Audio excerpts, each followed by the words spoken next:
Sosok yang satu ini sudah tidak asing lagi di telinga kita. Dialah Maryam binti Imran, seorang perempuan mulia yang namanya banyak disebutkan dalam Al-Quran. Bahkan namanya dijadikan salah satu nama surah dalam Al-Quran. Hal ini merupakan bentuk penghargaan Allah Subhanahu wa Ta'ala kepada Maryam karena ia memiliki banyak kelebihan. Maryam binti Imran merupakan perempuan mulia. Kisah hidupnya banyak diceritakan dalam Al-Quran. Bahkan, kisah hidupnya sudah diceritakan sebelum Maryam lahir. Maryam ini memiliki banyak keistimewaan, teman-teman. Ia termasuk salah satu dari 4 pemimpin perempuan di surga. Mereka itu adalah Asiyah istri Fir'aun, Maryam binti Imran, Khadijah binti Khuwailid, dan Fatimah binti Rasulullah Sallallahu Alaihi Wasallam. Keistimewaan diberikan kepada Maryam ini tidak terlepas dari perjalanan hidupnya yang penuh dengan ujian dan cobaan. Mulai dituduh sebagai pezina, sampai ancaman orang Yahudi untuk membunuh dan menyalibkan putranya Nabi Isa alaihissalam, putra yang sangat disayanginya. Pada saat peristiwa penyaliban, Maryam masih hidup dan ia berada di tengah-tengah kaumnya. Lantas, percayakah Maryam bahwa yang disalib itu adalah putranya?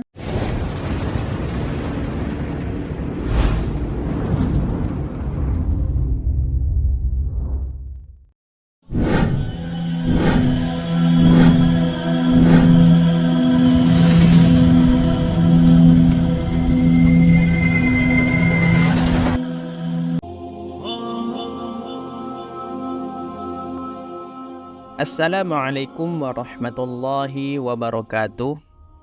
Sobat Ensiklopedia Sirah rahimakumullah. Bukan cuma Islam, agama Yahudi dan Nasrani juga mengenal sosok Maryam. Namun, mereka memiliki pandangan yang berbeda tentang siapa sosok Maryam ini. Dalam pandangan orang-orang Yahudi, Maryam ini adalah perempuan keji, seorang pezina, karena Maryam melahirkan seorang anak, padahal ia belum memiliki suami. Awal kisahnya bermula ketika Maryam telah melahirkan bayinya. Ia menggendong dan berjalan di hadapan orang-orang Yahudi. Melihat kejadian itu, mereka langsung menuduh Maryam telah berzina. Tuduhan itu tidak dijawab oleh Maryam. Akan tetapi, atas izin Allah Subhanahu wa Ta'ala, bayi yang digendong Maryam itu bisa bicara. Ia menepis tuduhan orang-orang Yahudi kepadanya dan juga kepada ibunya Maryam. Namun teman-teman, sampai sekarang kalau kita bertanya kepada orang-orang Yahudi, mereka masih berpandangan bahwa Maryam itu adalah seorang pezina. Na'udzubillah min dzalik. Lalu bagaimana pandangan orang Nasrani kepada Maryam? Orang-orang Nasrani memiliki pandangan yang sangat bertolak belakang dengan orang-orang Yahudi. Orang Nasrani menganggap bahwa Maryam derajatnya tidak sama seperti manusia biasa. Ia sangat istimewa, sehingga mereka memuji dan memuja Maryam secara berlebihan. Hal ini tidak terlepas dari peran Maryam sebagai perantara Tuhan turun sampai ke bumi. Karena lewat rahimnya lah lahir seorang putra, yaitu Nabi Isa alaihissalam, yang nantinya mereka angkat sebagai Tuhan, atau biasa juga mereka sebut sebagai anak Tuhan. Bahkan ada salah satu sekte Nasrani, yaitu sekte Koliridian, mengatakan bahwa Maryam ini adalah Tuhan, sehingga sekte ini memuja dan menyembah Maryam. Untuk sekedar pengetahuan teman-teman, bahwa di dalam Al-Quran, Allah Subhanahu wa Ta'ala mengatakan bahwa orang-orang Nasrani itu tidak hanya menyembah Nabi Isa, tetapi juga menyembah ibunya Maryam. Dan ingatlah ketika Allah Subhanahu wa Ta'ala berfirman, "Hai Isa putra Maryam, apakah kamu yang mengatakan kepada manusia, jadikanlah aku dan ibuku dua orang Tuhan selain Allah? Quran Surah Al-Ma'idah ayat 116. Namun pada kenyataannya, umat Nasrani hari ini tidak mengimani bahwa Maryam termasuk salah satu oknum dari Tuhan. Lalu, bagaimana dengan klaim Al-Quran tersebut? Teman-teman sobat ensiklopedia sirah, menurut catatan sejarah, bahwa dulu pernah ada sebuah sekte atau pemahaman yang disebut sekte Koliridian.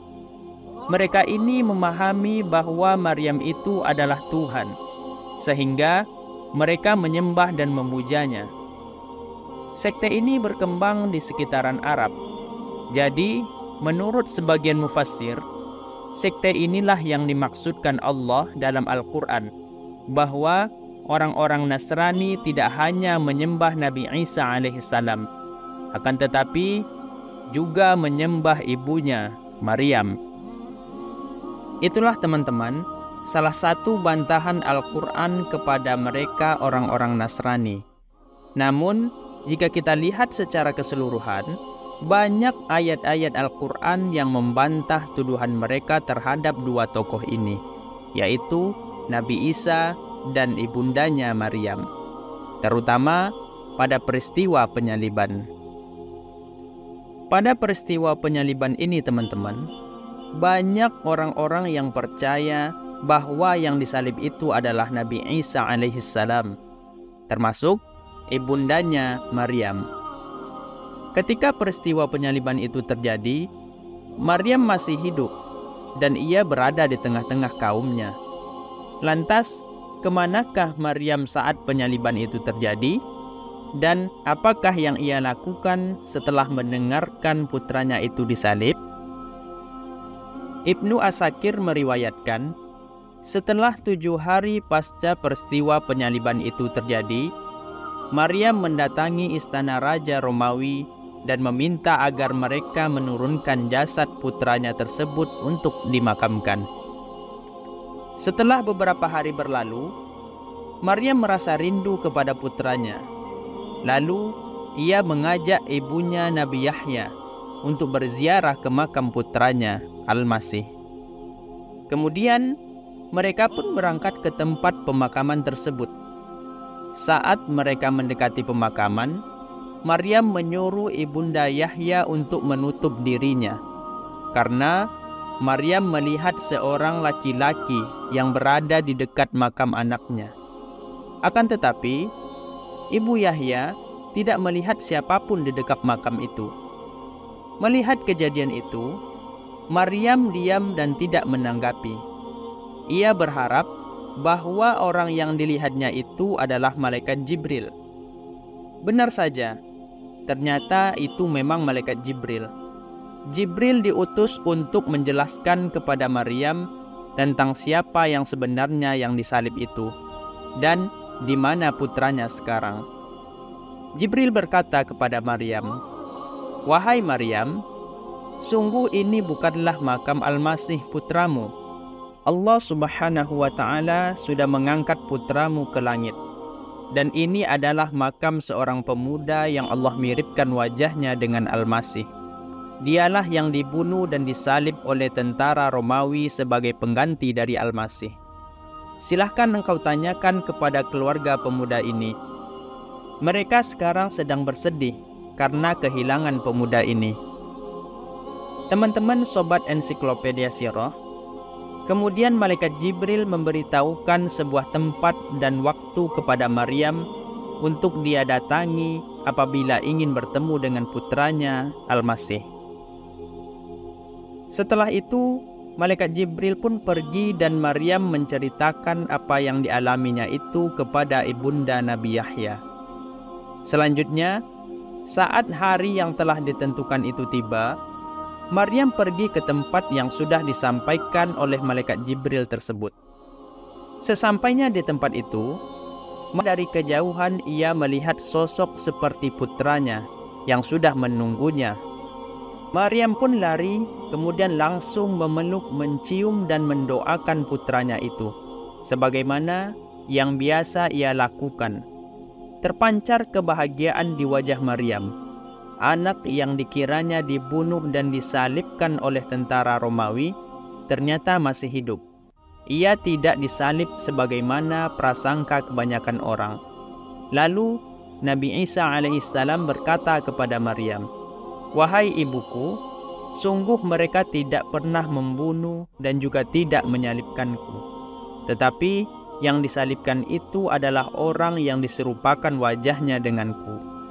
Allah Subhanahu wa Ta'ala telah mengangkatku ke langit dan menyucikanku dari tuduhan orang-orang kafir.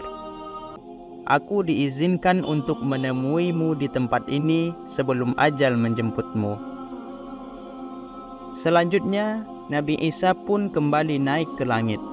Dan setelah pertemuan itu, Maryam tidak pernah lagi berjumpa dengan putranya Nabi Isa alaihissalam hingga Allah mewafatkannya.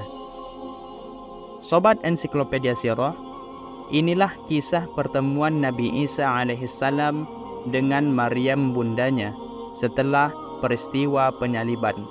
Semoga video ini bermanfaat. Wallahu a'lam bissawab. Assalamualaikum warahmatullahi wabarakatuh.